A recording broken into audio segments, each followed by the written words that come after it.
सारे के सारे गद्दार, टोटल गद्दार हैं। नीतीश कुमार उनको खत्म कर ही दिया, इस बार आ गया। अब बिहार में किस मुंह से जाके वोट मांगेंगे वो? इफ्तार पार्टियों में किस मुंह से जाएंगे? टोपी लगा के बड़े उनके ऊपर मौलाना होने का जो ठीकरा फोड़ा जाता था, मौलानों के, उन्होंने काम नहीं करा, जाएंगे कैसे? खत्म कर दिया उनको। बीजेपी एक तीर से कई निशाने लगाती है, इस बारे में उसमें कोई दो राय नहीं है। शानदार काम करती है, उनको वहाँ पहले से खत्म करने की तैयारी शुरू हो गई है। आप लगातार देखिए तमाम सोशल मीडिया पे नीतीश कुमार के वीडियो वायरल होते आपको नजर आ जाएंगे, जिसमें कहीं वो लेडी का हाथ पकड़ के घुमा रहे हैं, कहीं उसके कंधे पकड़ के घुमा रहे हैं। तो लगातार प्रचारित क्या करा जा रहा है? नीतीश कुमार जी का मानसिक संतुलन खराब हो गया है, नीतीश कुमार जी को इलाज की जरूरत है। अब से लेकर ये शुरू हो गया, जब तक बिहार के चुनाव आएंगे तब तक लगातार इस तरह के वीडियो चलेंगे, और बची कुछ जो उनकी थी जमीन वो ये वीडियो खत्म कर देंगे। और जो मुसलमानों उनकी पैठ थी, जो मुसलमान उन्हें अपने नेता के तौर पे देख लेते थे, अब वो भी वक्फ बोर्ड में उनके समर्थन के बाद से वो भी खत्म हो गई है। तो नीतीश कुमार जी खत्म। 145 से शुरू हुए थे, 75 पे आए, 75 से 45 पे आए, और अब वो 45 से अब 0 पे आ जाएंगे। आपको लगता है मोदी जी का साथ देकर वो कहीं ना कहीं नुकसान में जाएंगे? खत्म, पूरी तरह खत्म सर, पूरी तरह खत्म। बीजेपी वो अजगर है जो सबसे पहले अपने शिकार को दबोचती है, धीरे धीरे कसती है, कसने के बाद उसकी हड्डियां तोड़ती है, और हड्डियां तोड़ने के बाद निकल जाती है। बीजेपी के साथ जिस पार्टी दिया, उस पार्टी में से आज किसका वजूद जिंदा, मुझे ये बता दीजिए। शिरोमणि अकाली दल ने साथ दिया, कहाँ है शिरोमणि अकाली दल? कैप्टन अमरिंदर सिंह की पार्टी ने साथ दिया पंजाब चुनावों में, कहाँ है कैप्टन अमरिंदर सिंह की पार्टी? पीडीपी ने साथ दिया, कहाँ है आज पीडीपी पार्टी? बताइए कौन सी पार्टियां जिंदा है? अपने मायावती जी उन्होंने साथ दिया, कहाँ है मायावती जी की पार्टी? हाशिए पर डले पड़े हैं।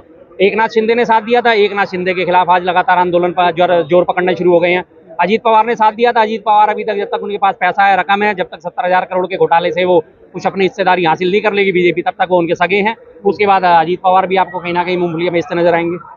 और चंद्रबाबू नायडू को लेकर बड़ा जिक्र लग रहा है। चंद्रबाबू नायडू जी के अगेंस्ट उन्होंने खड़ा कर दिया पवन कल्याण को। वहाँ के जो मुख्यमंत्री हैं पवन कल्याण लगातार हिंदुत्व की राजनीति लेके आ चुके हैं, लगातार वो हिंदुओं के अलग जगा रहे हैं। अब चंद्रबाबू नायडू ने भी इस पे साथ दिया है। अब चंद्रबाबू नायडू को भी मुसलमानों के हितैषी के तौर पे नहीं देखा जाएगा। जो मुस्लिम कम्युनिटी पे डाका डाला गया है, जो मुस्लिम उनके अधिकारों पे डाका डाला गया, अब मुस्लिम कम्युनिटी उनसे दूरी बनाएगी। अब पवन कल्याण जी को आगे करा जाएगा लगातार, पवन कल्याण जी को आगे करके चंद्रबाबू नायडू जी भी खत्म, क्योंकि अभी आंध्र प्रदेश में चुनावों में देरी है तो थोड़ा सा टाइम लगेगा, लेकिन बिहार चुनाव में तो नीतीश कुमार जी का तो पत्ता साफ हो गया। लेकिन नीतीश कुमार जिस तरीके से उन्होंने जब माहौल बनाने की कोशिश की थी कि नीतीश कुमार जो है वो मुस्लिम विरोधी है, उन्होंने कहा था कि मुस्लिमों की हमने शिक्षा में भर्ती की है, मुस्लिमों के हम साथ हैं।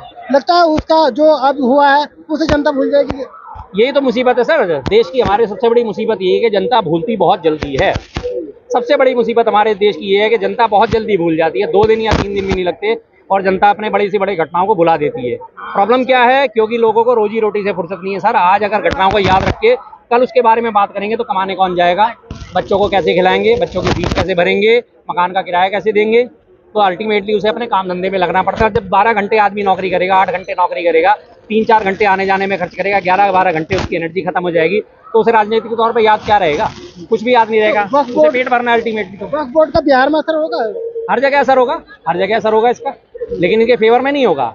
बीजेपी इसका फायदा उठाएगी। टोटल बीजेपी ने फायदा उठाना शुरू कर दिया, उनकी तमाम प्रॉपर्टीज पे कब्जा करा जाएगा, तमाम बोर्ड में अपने हिंदू जो है संगठन के लोग शामिल करे जाएंगे, और वो आगे इनकी नई नीति बनाएंगे, नई नीयत बनाएंगे। आपको अल्टीमेटली तो यही हो ना, 232 सांसद विपक्ष के आज अगर उसका विरोध कर रहे हैं तो 232 का मतलब आधी आबादी तो देश की हो गई ना जो उसका विरोध कर रही है।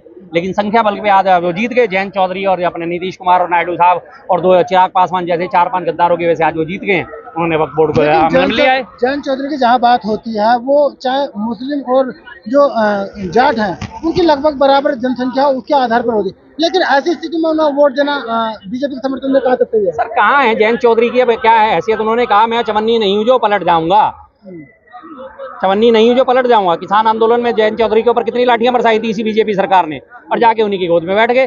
चवन्नी जैसी इज्जत भी नहीं छोड़ी अपनी, चवन्नी भी नहीं बचे। वो तो चवन्नी की तो फिर भी औकात थी, अब तो सरकार ने चवन्नी भी बंद कर दी है, तो वो भी बंद हो गए। मैं चवन्नी नहीं हूँ जो पलट जाऊंगा, और पलट के जाके बैठ गए बीजेपी की सरकार में, भूल के सारे लाठियां, भूल के सारे डंडे, कोई दिक्कत नहीं, जाके बैठ गए सरकार की गोद में। जयंत चौधरी है, नीतीश कुमार, क्या इन्हें वाकई में जड़ का पता नहीं है कि हम जहां से वोट लेकर आते हैं वही नाराज हो गया तो हमारा क्या? सर देखिए इनके बारे में मुझे नहीं पता कि ये इतने बड़े बड़े नेता बन चुके हैं, लेकिन ये क्या देखते हैं जमीन पे, हकीकत पे उतर के क्या देखते हैं, इन्हें किस टाइप का फीडबैक दिया जाता है। एक आम आदमी इनकी सबकी चीजें समझ रहा है, आम आदमी चालाकियां समझ रहा है, आम आदमी समझ रहा है कि इनकी नेतागिरी खत्म होती जा रही है, लेकिन इतने बड़े बड़े नेताओं की क्या फाइलें दबा रखी हैं, क्या इनकी मजबूरियां हैं, वो मुझे समझ नहीं आता, कि जिसकी वजह से इनके जाके गोद में बैठ जाते हैं और जो इनको जो है समर्थन देना पड़ता है। नीतीश जी को दिख नहीं रहा कि मैं 145 सीट लेके, कभी सिरमौर था बनगा बिहार का, 145 से मेरी सीटें घट के 75 रह गई बीजेपी का साथ देने की वजह से, घट के आज 45 सीटें रह गई। अल्टीमेटली फिर उन्हें पता नहीं कौन सी गोली थमा दी गई है कि जाके फिर उनकी गोद में बैठ गए, और आने वाले टाइम में नीतीश जी के तो परिवार में भी कोई उत्तराधिकारी नहीं जो उनकी विरासत संभाल सके, तो क्या हल निकलेगा इसका। और पीछे इतिहास पे नजर डालेंगे तो आपको सब जगह आपको जो है नजर आएगा कि बीजेपी ने कैसे कैसे पार्टियों को खाया।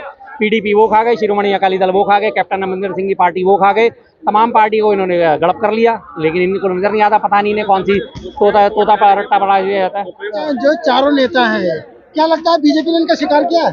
कर लिया बीजेपी ने, तो बड़े प्यार से शिकार कर लिया और ये खुद शिकार हुए हैं, आगे चल के गए हैं, शिकार बने हैं। इनको लगातार जब इनका समर्थन हासिल करा गया था, लाखों करोड़ों के पैकेज पहुंचाए गए होंगे, करोड़ों के लाखों में तो बात ही नहीं होती बीजेपी की। और उनकी कहीं ना कहीं वीडियोस बनाई गई होंगी, कहीं ना कहीं इन्होंने चोरी छुपे कहीं ना कहीं इनकी फाइलें दबा रखी होंगी, जिसकी वजह से आज ये शिकार हो गए। बीजेपी के साथ जो जाता है वो अपना वजूद खो देता है। बीजेपी वो अमर बेल है जिस पेड़ का सहारा लेके चढ़ती है उस पेड़ को खा जाती है। ये आपने ध्यान देना चाहिए।